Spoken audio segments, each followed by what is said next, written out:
Ayan mga ka-idol, napalabad yung kabayo natin sa kabundukan. Pero solid yung rides natin mga ka-idol. Tingnan mo yung view mga ka-idol. Overlooking na, ang ganda pa ng tanawin. Tingnan mo yung mas malamang, mas mataas pa tayo sa ulap. Ayan oh. Solid yung rides natin mga ka-idol. Talagang pag itong tanawin, hindi ka gugutumin. Sa wakas mga ka-idol, nakarating tayo dito sa kabundukan ng Tanay. Ganda pala ng tanawin dito, kaya pala dinadayo ng mga riders. Kaya ayun, napalabad din tayo mga ka-idol. Pakisubscribe nga pala mga kaidol sa ating YouTube channel, Kuya Bart Mix TV.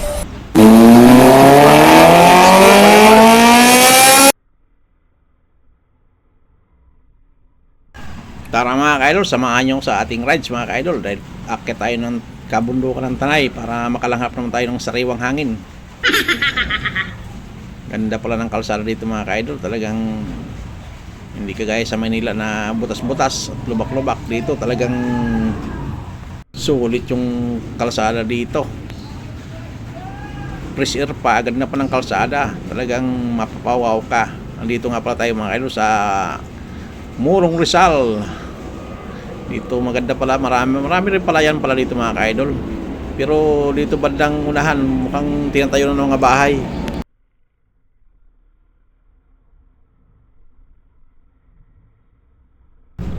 Sa bandang kanan mga ka-idol, mayroon na pala itong restaurant. Tapos ito yung palayan mga ka-idol. Medyo malawak pa yung natitira. Pero parang unti-unti tinatayo ng mga restaurant eh. Baka hindi magtagal mga ka-idol. Puro restaurant dito sa may parte ng Morong na ito mga ka-idol. Dito nga pala ito mga ka-idol sa malapit sa LTO ng Morong Rizal. Dito may mga bahay na rin mga ka-idol. Dati palayan to, pero ngayon marami ng bahay. Parang ayaw na magtanim ng pala yung ibang magsasaka dito mga ka-idol.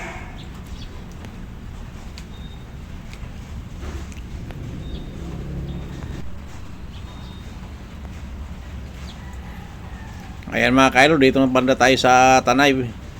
Medyo pakin na tayo. Ang ganda pala ng kalsada dito. Kaya pala daming dumadaya dito ng mga riders dahil ang ganda oh.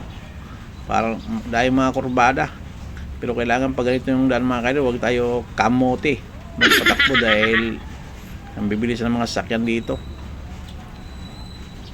Ganda oh. Parang halos kurbada mga kaidol. Sarap mag binking dito mga kaidol. Kaya lang, hindi pwede tayo ganun mga ka-idol. Bawal sa atin yan.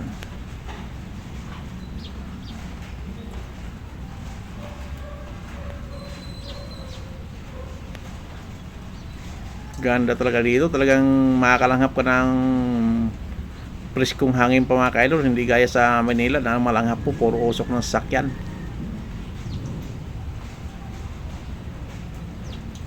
Yan oh, puro sariwa pa yung mga kahoy, talagang birding pa mga ka-idol.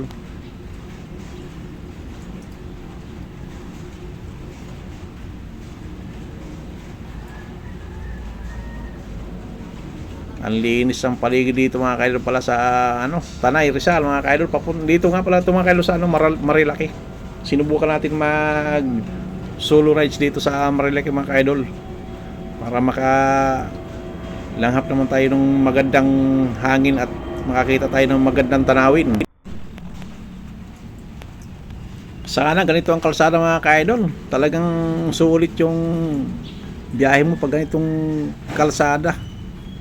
Ang ganda na ng kalsada, ang ganda pa ng tanawin. Presko pa mga ka-idol, dahil mga puno. Talagang fresh na first air talaga dito mga ka-idol. Parang hindi ka magkakasakit pag ganito ang paligid mga ka-idol. Walang pollution. Ayan ang ganda ng mga may mga mangga, may farm ng mangga mga ka-idol. Bandang kanan. Sarap magtambay-tambay dito.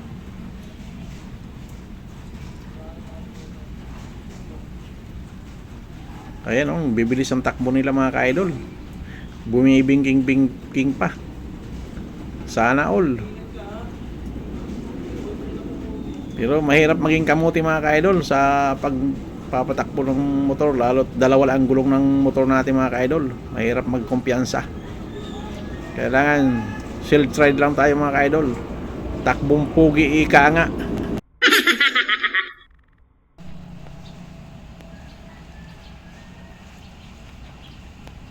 Talagang ganda talaga ng kalsada mga ka-idol. Puro kurbada, wala kang kaabig itulak mga ka-idol. Talagang sulit. Kaya pala dinadayo to lagi ng mga riders, lalo pag Sabado sa Linggo mga ka-idol. Lalo pag umaga dito mga ka-idol, talagang daming riders dito. Medyo tanghali kasi tayo, mga alas 10 na, kaya medyo nakakasalubong natin yung ibang mga riders, pauwi na sila, tayo papunta pa lang. Doon kasi tayo pupunta mga ka-idol, doon sa pinakamataas ng overlooking mga ka-idol, dahil daming pumupunta ron. Pero tingnan natin pagdating natin no, kung marami pang mga riders, baka nahuli na tayo. Kailangan habol natin mga ka-idol yung sariwang hangin saka magandang tanawin para maka-experience din tayo ng magandang view mga ka-idol, dahil paminsan-minsan lang tayo dito makapunta. Lagi lang tayo sa syudad mga ka-idol, kaya ang nalanghap natin doon puro usok, puro pollution. Dito talagang presko yung hangin mga ka-idol. Wala kang masabi sa lugar nito. Tingnan mo, ang ganda ng kalsada, talagang ang kinis ng kalsada.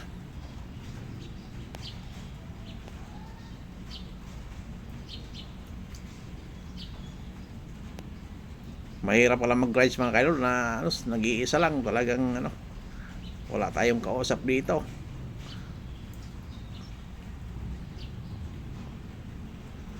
Pero okay lang mga ka-idol, para makagala din tayo paminsan-minsan.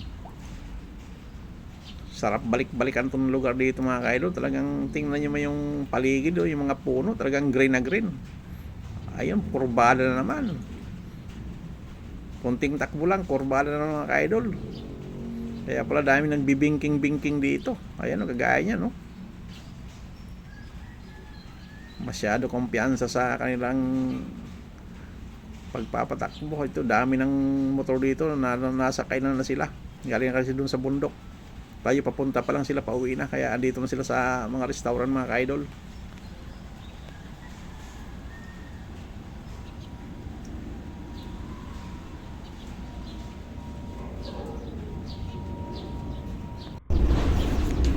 Talagang sulit yung biyahe mo rito mga ka-idol, dahil halos puro paakyat. Pero pag pabalik naman mga ka-idol, pababa, puro pababa na mga ka-idol. Talagang walang kabig itulak dito mga ka-idol sa daan na to.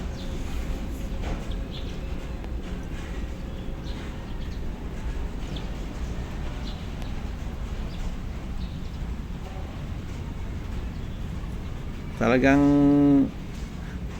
ang kabundukan ngayon unti-unti na nadidevelop.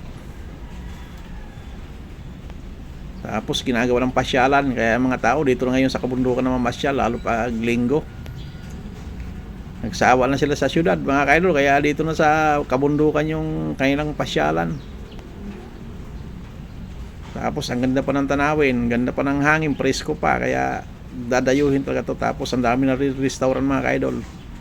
Hindi ka nagugutumin dito pag mag-rides ka mga ka-idol. Pira na lang ang kulang para di ka gutumin.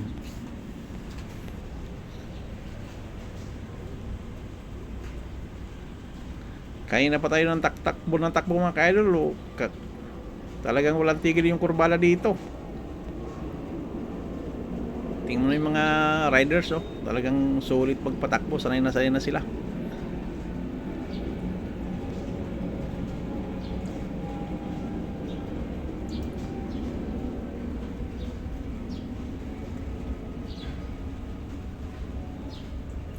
Marami rin pala mga bahay dito. Talagang pagdating ng panahon mga ka-idol, wala nang mga bakanting lupain dito, puro bahay na.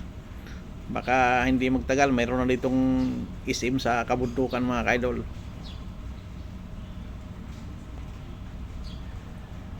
Dahil sawa na yung tao sa syudad, dahil puro na, bukod sa bahain, mausok pa ng sakyan, kaya hindi magtagal, andito na lahat ng mga tao sa kabundukan. Tapos may isip pa, wala na, talo na yung Maynila. Sa tanawin pa lang, talagang sulit na sulit subukan natin mga ka-idol umakyat dito sa pinakamataas na bahagi ng Tanay, dahil pag andun ka raw sa tuktok na yon, parang nakapatong ka sa ulap.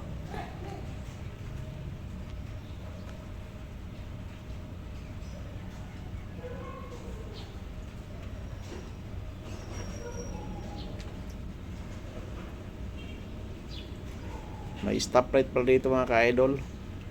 Kala ko walang stoplight dito, mayroon pala.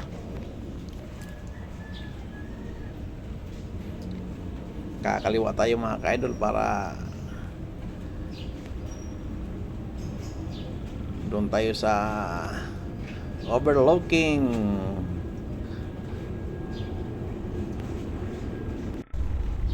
Pa-support naman mga ka-idol ang ating YouTube channel mga ka-idol. Pa-pindot naman ng subscriber mga ka-idol. Wala namang bayad mga ka-idol magpindot ng subscriber. Parang awa nyo na mga ka-idol. Ayan mga ka-idol, dito na tayo sa tok-tok ng Tanay mga ka-idol. Tingnan mo mga ka-idol, ito pala yung dinadayo ng mga riders. Ganda pala ng paligid mga ka-idol. Talagang parang nga tayo nakapatong sa ulap mga ka-idol. Mas mataas pa tayo sa ulap. Lalapit tayo ng konti dito. Ayun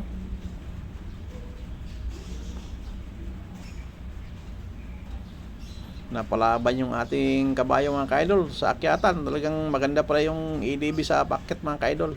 Solid. Tingnan mo naman mga ka-idol yung ulap. Nandun sa baba. Nandito tayo sa tuktok.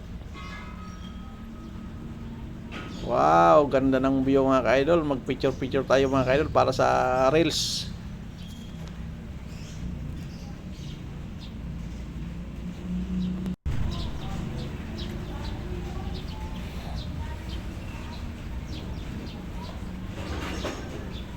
Ayan, ang taas ng ano natin mga ka-idol. Dito sa tuktok tayo.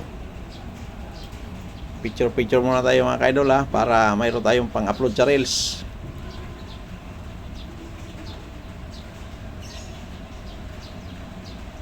Konti na lang mga riders dito mga ka-idol. Medyo ano na kasi, alas 11 na. Kaya konti na lang mga riders.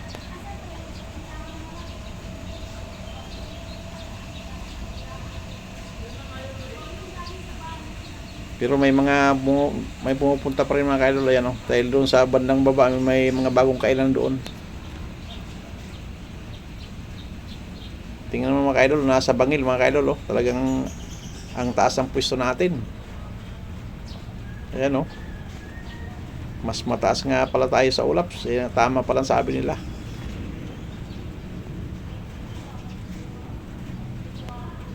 Ayan mag-video muna tayo mga ka-idol para sa ating pang-upload sa reels. Ayan, may bagong kainan mga ka-idol doon. Marami na rin kumakain doon.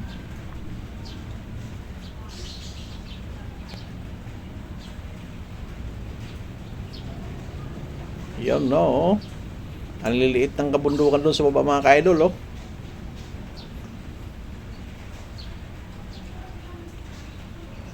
Ganda ng view mga ka-idol. Talagang solid yung ating rides dito mga ka-idol kahit hindi na tayo kumain. Ayan mga ka-idol, sa wakas narating natin ang tuktok ng Tanay Rizal. Ito yung sinasabi nila na overlooking na, overview pa. Talaga naman solid. Ayan mapapawaw ka mga ka-idol pag ganito ang tanawin.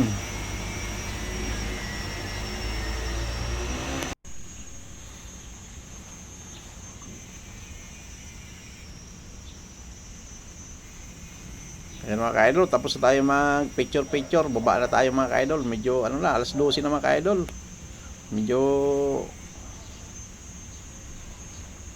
kanina pa tayo nag biyahe. Ganda pala dito mga ka-idol sa pinakamataas sa bahagi ng Tanay Rizal mga ka-idol. Ayan, pababa na tayo mga ka-idol. Solid yung rides natin kahit mag-isa lang tayo.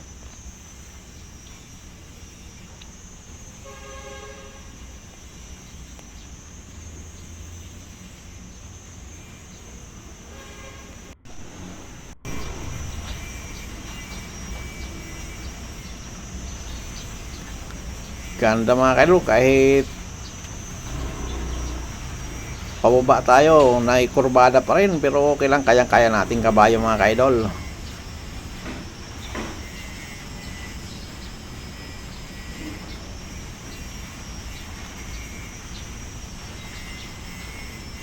Ayun mga ka-idol, paki-support naman nating YouTube channel para mapansin tayo na ni YouTube. Paki-subscribe mga ka-idol nating YouTube channel para madagdagan nating subscriber para umangat tayo ng konti mga ka-idol para mapansin tayo na ni YouTube para mapasama tayo sa mamonetize. Ayan mga ka-idol, maraming salamat sa inyong pagsama sa ating biyahe at muli maraming salamat. Ride safe always and God bless.